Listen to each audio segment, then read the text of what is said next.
today's video I will be showing you how to fix the Capcut compression video problem. So the answer is easy. Just go to the settings and then scroll down to the apps section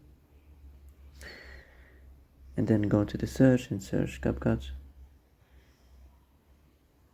and next go to the storage, and here you will find this clear cache option. Click on it. Now you can go check it if it worked, and if it didn't you can try to restart your phone or turn the Wi-Fi off and on, or the Bluetooth or the airplane mode.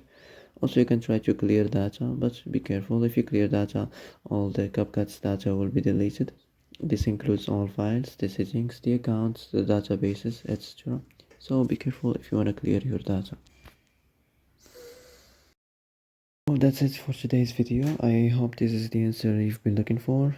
If you like this video, don't forget to like and subscribe. And that's it. See you in the next video.